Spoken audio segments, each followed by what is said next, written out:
नमस्कार मेरे प्रिय छात्र छात्रों।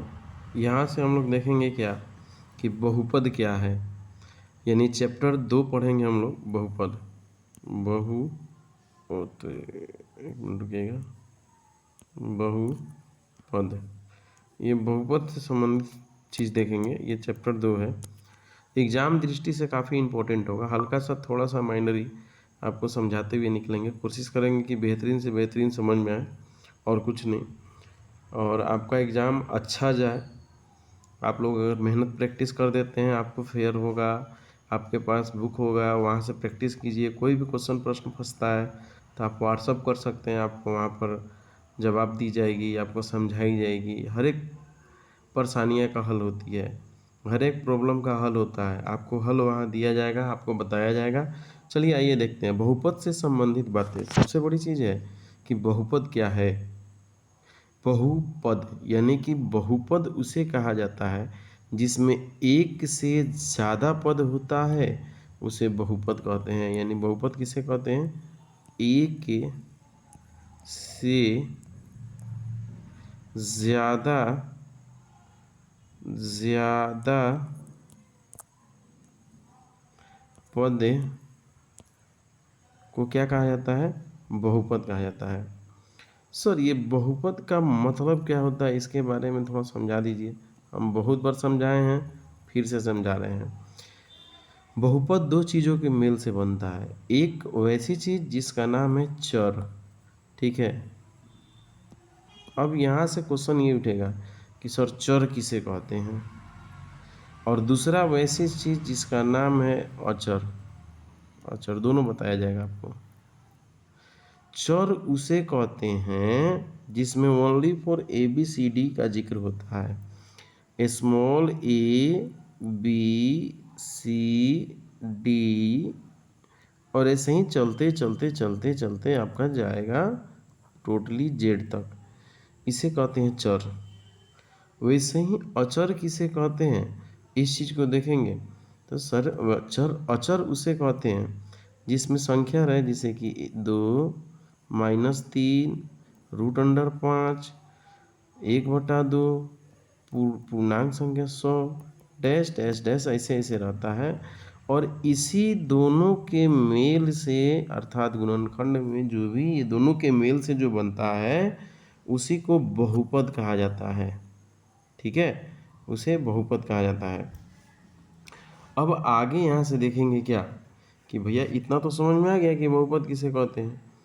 अगला ये बनता है कि सर बीजीय व्यंजक किसे कहते हैं। बहुत इसका नाम सुने हुए हैं कि सर बीजीय व्यंजक क्या होता है। तो आइए हम इसमें बताते हैं, इस चीज़ को इरेज करेंगे। यहाँ तक आपको समझ में आया होगा। अब यहाँ से देखेंगे बीजीय व्यंजक किसे कहते हैं, ठीक है। चलिए आइए इसको मिटाने के बाद, बोर्ड मिटने के बाद अब यहाँ से देखेंगे बीजीय व्यंजक क्या है। तो एक यहाँ से हेडिंग उठती है क्या कि बीजीय व्यंजक किसे कहते हैं। लिख देते हैं बीजीय व्यंजक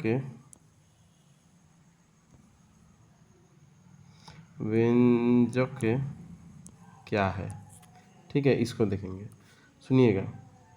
बीजीय व्यंजक किसे कहते हैं, इस चीज़ को देखते हुए आगे बढ़ेंगे।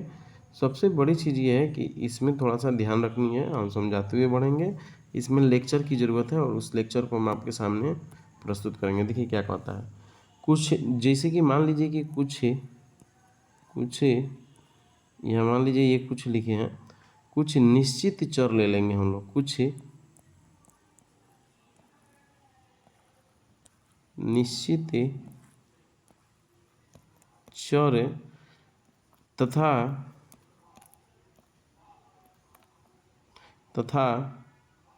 अचर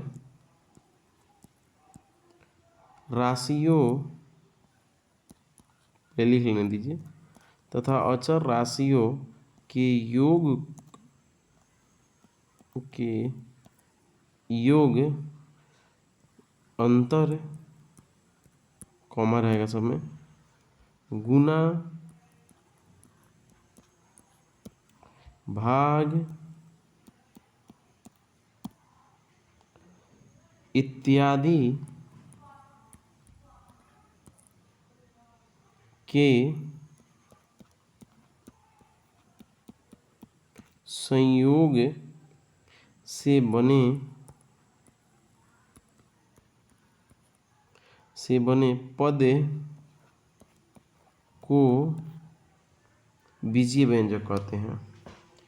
यानी कि कह रहा है क्या कि कोई भी निश्चित, यहाँ देखिए यहाँ समझाने का प्रयास कर रहे हैं, कह रहा है क्या कि कुछ निश्चित चर तथा अचर राशियों के योग, अंतर, योग मतलब जोड़ होता है, अंतर मतलब घटाव, गुना रहे, भाग रहे इत्यादि के जो भी मेल मिलाव होता है संयोग, उससे बने जो पद होते हैं उसी को बीजीय व्यंजक कहते हैं। सर जैसे, सर एग्जाम्पल से बता सकते हैं क्या कि क्या होगा? तो आइए देखिए हम एग्जाम्पल दिखाने का प्रयास कर रहे हैं।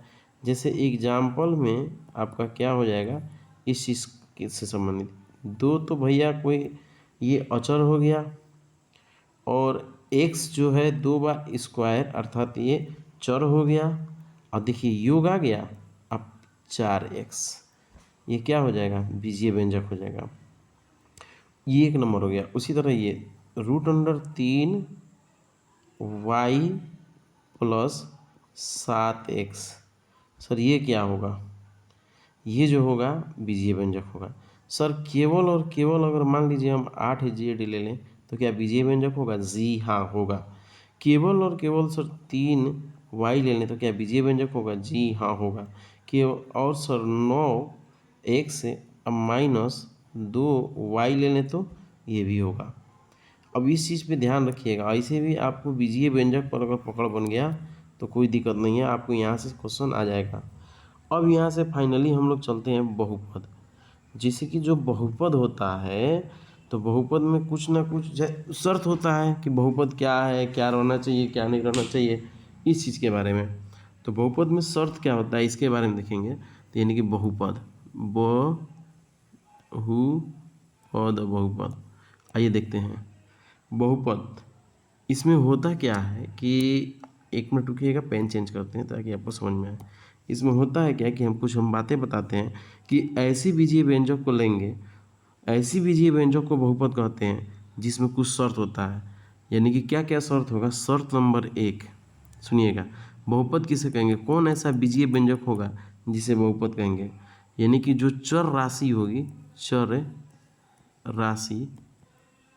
राशि का घात जो होगा, चर राशि का घात, जो चर राशि होगा उसका घातांक या घात होगा, घात या घातांक बोलिए, घातांक, जो घातांक होगा वो 1 के धनात्मक रहता है,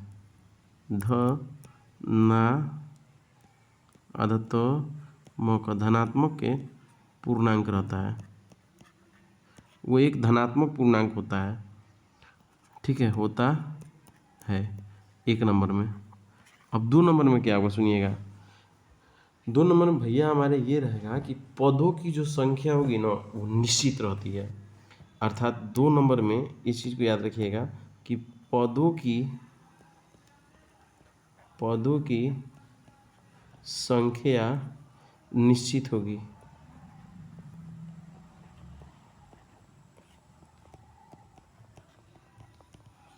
निश्चित होती है। अब 3 नंबर शर्त यहाँ से उठता है, सुनिएगा। 3 नंबर शर्त में आपका क्या उठेगा, तो इसमें जितना भी पद होगा, यानी कि प्रत्येक पद में चर राशि का गुणक 1 के वास्तविक संख्या होगा। यानी कि इसमें प्रत्येक जितने भी पद होगा, यानी कि प्रत्येक पद में चर राशि का गुणांक, चर राशि का गुणांक 1 वास्तविक संख्या होगा। हमारे ख्याल से इतना तो आप लोगों को बहुत बेहतरीन समझ में आया होगा। अब ये तब समझ में आएगा जब एग्जाम्पल हम लेंगे। 1 मिनट का रुकिएगा, 1 मिनट, चलिए देखते हैं। इरेज करना था इसीलिए 1 मिनट टाइम लेते। चलिए अब कुछ हम आपका ये एग्जाम्पल लेंगे। हालांकि आप लोगों का टाइम 1 मिनट नहीं इन्वेस्ट होगा, हम इरेज करते तो हमारा होगा। तो अब कुछ हम एग्जाम्पल लेते हैं, जैसे कि एग्जाम्पल में क्या लेंगे इसको समझते हैं। सुनिए, जैसे कि अब हम एग्जांपल लेते हैं। एग्जांपल में ये लेंगे कि मान लीजिए कि आपका दिया रहेगा वाई स्क्वायर, ठीक है, प्लस 3x², सॉरी वाई ये लेते हैं 3y² प्लस 8x, ठीक है। एक नंबर एग्जांपल ये हुआ। उसी तरह 2 नंबर एग्जांपल देगा x² प्लस 1/x। उसी तरह 3 नंबर एग्जांपल देगा आपका 2x² माइनस x प्लस 7।